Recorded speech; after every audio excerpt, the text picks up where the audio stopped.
बिस्मिल्लाहिर्रहमानिर्रहीम जी अस्सलाम वालेकुम। आप लोगों को नई वीडियो में खुशामदीद करते हैं। और पाकिस्तान के आईएसआई इदारे जो कि मिनिस्ट्री ऑफ डिफेंस के अंदर काम करते हैं, इसके अंदर ऑनलाइन अप्लाई का प्रोसेस शुरू हो गया है और मैं आपको बताने वाला हूँ कि आपने स्टेप बाय स्टेप कैसे इस पर अप्लाई करना है। जो प्रॉब्लम्स आपको फेस करने पड़ती हैं अप्लाई के दौरान, उनको कैसे आपने हल करना है। तो सबसे पहले आप गूगल पर सर्च करेंगे recruitments.com.pk।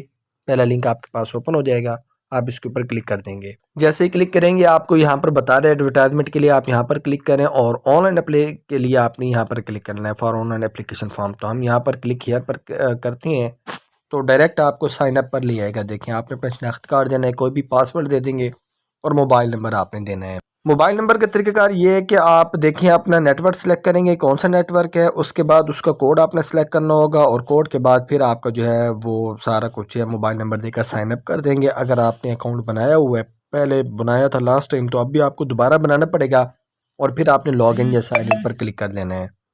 तो सिंपली चूंकि मैंने ऑलरेडी अपना अकाउंट बनाया हुआ है तो यहाँ पर हम लॉगिन करते हैं। तो इन्फॉर्मेशन देने के बाद ये लॉगिन पर हम क्लिक करते हैं तो ये हमारा हो गया जी लॉगिन। अब यहाँ पर आपको बता रहा है कि आपने ये सबसे पहले अपनी इमेज अपलोड करनी है, और यहाँ पर ध्यान से अगर आप देखें तो आपको बता रहा है कि आपकी जो इमेज का साइज़ है वो कितना होना चाहिए, 2 MB तक होना चाहिए। तो 2 MB तक साइज़, इसका मतलब ये है कि आपने अपनी पिक्चर को रिसाइज़ भी करना होगा। तो रिसाइज़ कैसे कर सकते हैं, ऊपर आपको नज़र आ रहा है आई बटन में, यहाँ पर लिंक नज़र आ रहा है। आप अपनी इमेज को राइट टॉप पर देखें, रिसाइज करना सीख सकते हैं, आराम से आसान सा तरीका है। ओके, तो फाइल चूज़ करते हैं हम। सबसे पहले अपनी पिक्चर अपलोड करते हैं और पिक्चर अपलोड करने के बाद फिर नेक्स्ट मूव करते हैं। तो ये लें जी, पिक्चर हमने अपलोड करके दिखा दी है। अब इसमें ये नहीं है कि मैंने आप लोगों को जो है ना कोई बैकग्राउंड में कोई स्पेशल ट्रिक अड़ाई है, नहीं। सिंपल मैंने चूज़ फाइल पर क्लिक किया, जहाँ पर मेरी पिक्चर सेव थी मैं उस फोल्डर में जाके पिक्चर पे क्लिक किया तो खुद ब खुद यहाँ पर अपलोड हो गई। ओके जी, नेक्स्ट अब आपने अपना सेंटर सेलेक्ट करना होगा, कहाँ पर आप अपना टेस्ट देना चाहेंगे। पहला टेस्ट आपकी अपनी मर्जी होगी जो आपको करीब पड़े, उसके बाद सेकंड प्रेफरेंस आप कहाँ पर देना चाहेंगे वो आप सिलेक्ट करेंगे, वो भी आप जो करीब पड़े वहीं पर दे सकते हैं। उसके बाद अब आपने सेलेक्ट करनी होगी आपकी date of birth. CNC already दिया हुआ है तो इसलिए हमें बार बार देने की ज़रूरत नहीं है। ठीक है जी, तो ये डेट ऑफ बर्थ भी हम क्लिक करते हैं। अब इसका प्रोसेस आप देखें थोड़ा सा, यहाँ पर उसने आपको ईयर दिया हुआ है, आप ईयर्स पे जाएंगे तो डायरेक्ट आपने पहले साल सेलेक्ट कर लेना है। उसके बाद आपने आ जाना है यहाँ पर मंथ में, जनवरी का ऑप्शन नज़र आ रहा है, मंथ में आपका जो मंथ बनता है वो सिलेक्ट कर लेंगे और फिर आपने क्लिक कर देना है आपकी डेट ऑफ बर्थ पर।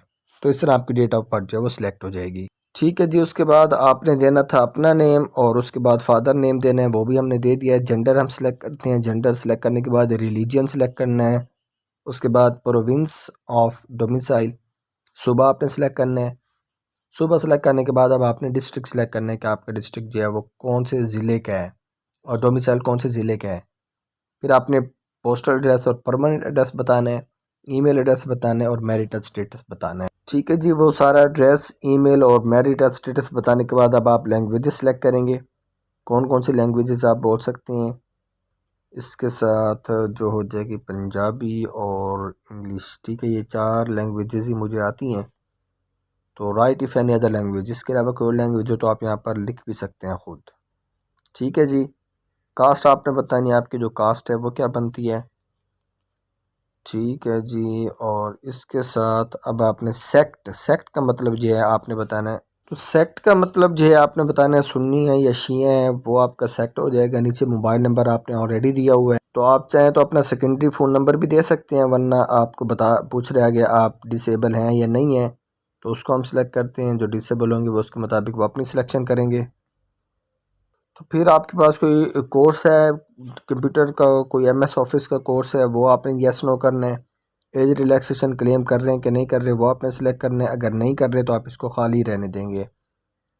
Actual served years only for retired arm forces, तो ये सिविलियंस, इसको इस डब्बे को खाली रहने देंगे। एक्चुअल सर्व्ड ईयर्स को इसको हमने नहीं करना कुछ भी। एकेडमिक डिटेल्स आ जाएंगी, यहाँ पर आपने अपनी मैट्रिक सेलेक्ट करनी है। उसके बाद मेजर सब्जेक्ट जो थे आपके वो सिलेक्ट करेंगे। पासिंग ईयर कौन सा था वो आप सिलेक्ट करेंगे। और इस तरह जो है अब आपके पास ऑब्टेन मार्क्स कितने थे वो आपने बताने हैं, मैट्रिक में कितने में से टोटल मार्क्स आप बताएंगे, बोर्ड यूनिवर्सिटी क्या थी। ठीक है, ये सारी चीज़ें आप जल्दी जल्दी खुद ब खुद फिल कर लेंगे।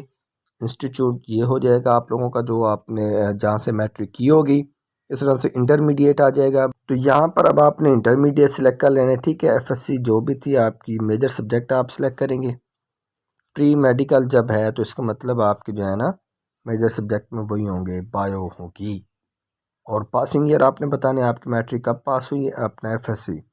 ऑब्टेन मार्क्स कितने आपके वो आपने बता देने हैं, और टोटल मार्क्स कितने थे वो हो जाएंगे। बोर्ड यूनिवर्सिटी क्या थी वो आपने बता देनी है। इंस्टीट्यूट जो है वो आपने बता देना है। ठीक हो गया। तो ये है आपके पास बैचलर का आ गया 14 ईयर्स। आप चाहें तो वो स्किप कर सकते हैं, वरना बैचलर 16 ईयर्स मास्टर पे आएंगे तो ये हम सेलेक्ट करेंगे। इसमें से जो आपकी डिग्री बने वो आप सेलेक्ट कर लेंगे। अब मेरा चूंकि बीएससी ऑनर्स है तो इसलिए आगे उन्होंने स्पेशल नहीं दिया, तो मैं बीएससी ऑनर्स सेलेक्ट करता हूँ। ठीक है। मेजर सब्जेक्ट जो है वो मैं बताऊँगा, मेरे एग्रीकल्चरल एंटमोलॉजी था। और सिलेक्ट करना है हमने कब हमने इस डिग्री को पास किया है, तो वो हो जाएगी ईयर और इस तरह से। ऑब्टेन मार्क्स कितने 3.20, टोटल कितने थे 4.00। यूनिवर्सिटी थी यूनिवर्सिटी ऑफ एग्रीकल्चर फैसलाबाद। तो ऑफ कोर्स यू से शुरू हो रही है तो वो नीचे बॉटम में होगी। तो ये थोड़ी सी हमें अप्लाई करते हुए स्मार्ट थिंकिंग भी करनी पड़ती है। तो यूनिवर्सिटी ऑफ एग्रीकल्चर आ गई। ठीक है। सिलेक्ट इंस्टीट्यूट वो हम ऑलरेडी सिलेक्ट कर चुके हैं, दोबारा क्यों पूछ रहे हैं, चलो मैं दोबारा देख लेता हूँ। आपने सिलेक्ट कर लेना ध्यान से। उसके बाद आप एमफिल का भी बता देंगे, एमएस है एमफिल है जो भी आपका। तो मेरा तो एमएससी ऑनर्स है, एमफिल इन्होंने मांगा हुआ है तो मैं बेहतर है इसको ना ही दूँ। चलें हमारी जो है टाइम टेंशन ख़त्म हो जाएगी। और उसके बाद अब आपके पास कोई अदर डिप्लोमा है वो बताएंगे। ड्यूरेशन कितना था वो आप बता सकते हैं। एक्सपीरियंस अगर है आपके पास तो वो एक्सपीरियंस भी आप दे सकते हैं। और वरना ये आपको वही आप एमपीटी भी छोड़ सकते हैं। अगर आप पहले अटैम्प्ट कर चुके हैं तो वो आप बता देंगे। Number of attempts in mode MoD before this, तो मैंने तो एक ही बार अटैम्प्ट किया था। अटैम्प्ट 1 ईयर पासिंग, तो मैंने जो है 2018-19 में अटैम्प्ट की थी। तो 2019 हम कर लेते हैं। अटैम्प्ट 1 पोस्ट नेम, ठीक है। ठीक है जी। तो पोस्ट नेम जो थी वो असिस्टेंट डायरेक्टर थी, जिस पे मैंने इसके लिए ट्राई किया था, असिस्टेंट डायरेक्टर एडी। और स्टेटस क्या था, screening field, return field, psychometric field, interview field. Interview में हम रह गए थे। और इसके बाद आपके पास अटैम्प्ट 2 की तो वो भी आपने बता देने वगैरह वगैरह। सारी इन्फॉर्मेशन देने के बाद आप क्लिक कर देंगे सेव एप्लीकेशन के ऊपर। तो एप्लीकेशन अब आपकी सेव हो रही है और देखते हैं फिर नेक्स्ट आपके पास क्या आता है जी। You have successfully submitted the data, apply post given below. अब आपने इन पोस्ट पर प्ले करना होगा। देखिए नीचे पोस्ट आ रही हैं, असिस्टेंट डायरेक्टर, ये सारी पोस्ट आई हुई है ना। तो असिस्टेंट डायरेक्टर के आगे लिखे हुए अप्लाई ऑन दिस पोस्ट, मैं यहाँ पर क्लिक कर देता हूँ। तो अब ये देखें मुझे रिक्वायरमेंट पूछेगा, you have applied, click here to download deposit slip.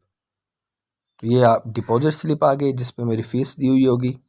तकरीबन 2000 का इन्होंने टीका लगाना है। 2010 रुपये चार्जेज़ हैं, तो 2010 रुपये फ़ीस जो है वो कह रहे हैं आपने पे करनी है। ये देखें जी, ये टीका लगाया हुआ इन्होंने 2010 का। अब आप जो है इसके मुताबिक जो फ़ीस जिस पोस्ट के लिए अप्लाई करेंगे तो ख़ुद ब खुद उसकी फ़ीस लिखी आ जाएगी। अब फ़ीस कैसे पे करनी है तो इसका तरीका आपको नज़र आ जाएगा ऊपर आई बटन में, यहाँ पर या स्क्रीन के ऊपर भी मैं वीडियो के एंड पर कोशिश करूँगा आपको नज़र आ जाए। इस वीडियो के डिस्क्रिप्शन में भी लिंक देने की कोशिश करूँगा, वरना आप किसी ऊपर आई बटन पर क्लिक करेंगे तो फ़ीस वाली वीडियो की लिस्ट में फ़ीस वाली वीडियो भी आ जाएगी। तो ये ध्यान से आप जो अपनी फ़ीस पे कर सकते हैं। और मज़ीद गवर्नमेंट जॉब्स के अपडेट और उनकी तैयारी के लिए हमारे चैनल सब्सक्राइब करके बेल आइकन ऑन कर लीजिएगा।